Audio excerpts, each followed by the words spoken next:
साथियों, हम में से सभी कभी न कभी बुखार से पीड़ित जरूर हुए होंगे।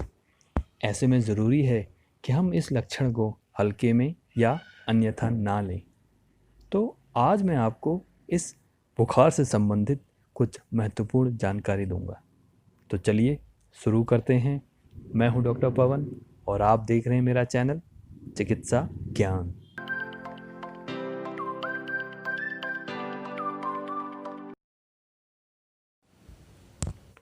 तो सबसे पहले ये जानते हैं कि ये बुखार होता क्यों है। देखिए, जब भी आपके शरीर पर वायरस, बैक्टीरिया, पैरासाइट्स, फंगस आदि अटैक करते हैं या धावा बोलते हैं, या फिर आप ही के शरीर के कुछ सेल्स या कोशिकाएं भिन्न बर्ताव या कैंसर सेल में परिवर्तित होने लगती हैं, तो ऐसे में आपका शरीर इनको खत्म करने के लिए काफ़ी सारी क्रियाएं करता है और शरीर के तापमान को भी बढ़ाता है। तो एक तरह से ये हमारे शरीर का डिफेंस मैकेनिज्म होता है। तो इसीलिए ये आपके शरीर का तापमान भी बढ़ाता है।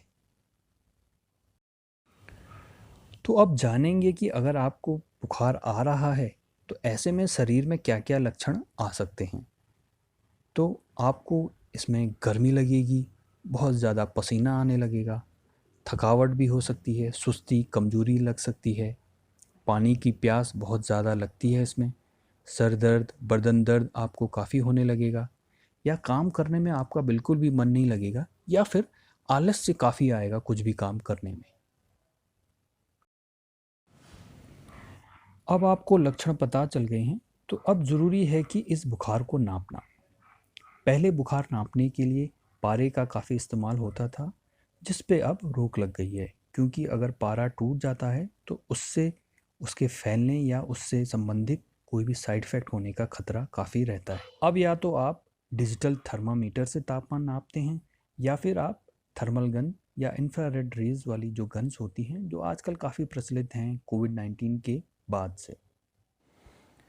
शरीर का सामान्य तापमान कितना होना चाहिए? तापमान दो यूनिट्स में नापा जाता है। पहला है सेंटीग्रेड, दूसरा है फ़ारेनहाइट। हमारा जो नॉर्मल बॉडी टेम्परेचर होता है, अगर हम सेल्सियस में बात करें तो 36 से 37.5 डिग्री सेल्सियस रहता है, और अगर फ़ारेनहाइट की बात करें तो 96.5 से लेके 98 डिग्री फ़ारेनहाइट तक ये नॉर्मल टेम्परेचर होता है। किसी किसी लोगों का जो तापमान होता है वो 95 से कम रहता है, तो उस कंडीशन में हम कहते हैं उसे हाइपोथर्मिया।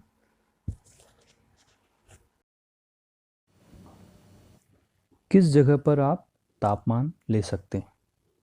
आम तौर पर आपने देखा होगा कि हम लोग जो थर्मल गन होते हैं उसे सीधे माथे पर, और जो डिजिटल थर्मामीटर होता है उसको हम यूजुअली आर्म पिट पर इस्तेमाल करते हैं तापमान नापने के लिए।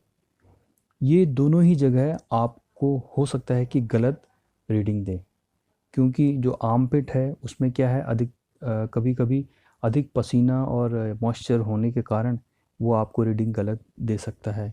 और इसी तरह माथे में अगर आप थर्मल गन लगाते हैं और अगर वहाँ का जो मौसम है, वातावरण है, वो बहुत ही ठंडा है या अत्यधिक गर्मी है उस मौसम में, तो ये उस समय भी आपको गलत रीडिंग दे सकते हैं। फिर भी अगर आप आर्म पिट या माथे पर टेम्परेचर लेते हैं तो उसमें 0.5 डिग्री सेल्सियस या फिर 1 डिग्री फ़ारेनहाइट को ऐड करके उसकी रीडिंग लें।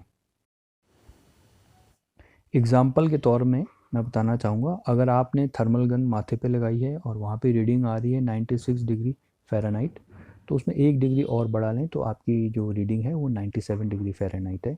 या आपकी जो आर्म पिट में मान लीजिए सेल्सियस में है आपका 36 डिग्री सेल्सियस आया है, तो उसमें 0.5 बढ़ा के 36.5 उसको रीडिंग आप समझिएगा। इसी में तीसरा है, जीभ के नीचे वाले भाग से भी आप टेम्परेचर ले सकते हैं। जीभ के नीचे आपको वो डिजिटल थर्मामीटर रखना है, और ये भी काफ़ी एक्यूरेट माना जाता है टेम्परेचर नापने के लिए। किसी किसी परिस्थिति में गुदे, जिसे हम एनस कहते हैं, उसमें डालकर भी तापमान लिया जाता है। तो इन विधियों से आप अपने शरीर का तापमान नाप सकते हैं। और हो सके तो आप अपने लिए स्वयं अपना डिजिटल थर्मामीटर अपने पास रखें, जो कि आसानी से किसी भी दवाई की दुकान में सस्ते दामों में मिल जाती है। अंत में मैं इस टेम्परेचर से संबंधित कुछ चीज़ें बताना चाहूँगा, जैसे कि हाइपोथर्मिया। जैसे कि मैंने पहले बताया था कि हाइपोथर्मिया में जो हमारा शरीर का तापमान हो जाता है वो 95 डिग्री फ़ारेनहाइट से कम हो जाता है। तो कुछ कंडीशंस हैं, जैसे कि हाइपोथायराइडिज्म है, या जो माल न्यूट्रिशन के शिकार बच्चे होते हैं, या डायबिटीज़ है, या किसी को सीवियर अर्थराइटिस है, या पार्किंसंस डिजीज़ है, उन लोगों में जो शरीर का तापमान होता है ये काफ़ी कम रहता है। इसी तरह जो वायरल इन्फेक्शंस होते हैं उसमें जो टेम्परेचर होता है शरीर का हल्का सा माइल्ड एलिवेटेड हो जाता है, या जो टीबी के जो मरीज़ होते हैं उनमें एक इवनिंग राइज तरीके का टेम्परेचर होता है, जैसे कि दिन के शाम शाम से उनका जो शरीर में बुखार आना शुरू होता है। इसी तरह जो टाइफाइड की जो बीमारी होती है उसमें काफ़ी तेज़ बुखार आता है, 102, 103, 104 डिग्री फ़ारेनहाइट तक का।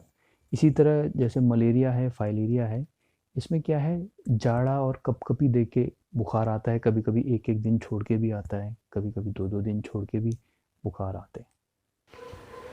तो अंत में मित्रों मैं यही कहना चाहूँगा कि अगर आपको कभी भी बुखार आता है तो थर्मामीटर से उस बुखार को नापें, और अगर आपका तापमान 103, 104 डिग्री फ़ारेनहाइट तक जाता है तो तुरंत ही गीले कपड़े से पट्टी करें आपके एक्सपोज सरफेसेस पे, चाहे वो आपका हाथ हो या आपके बाजू हो या पैर हो या माथा हो। इससे आप अपने तापमान को थोड़ा कम कर सकते हैं। और नहीं तो फिर आप पैरासिटामोल की गोली जो होती है वो एक गोली आप खा सकते हैं। और यदि आपको लग रहा है ये बुखार आपका एकदम कम नहीं हो रहा है, 3-4 दिन हो गए हैं, तो आप इसमें चिकित्सीय परामर्श ज़रूर लें। स्वच्छ रहें और स्वस्थ रहें। जय हिंद।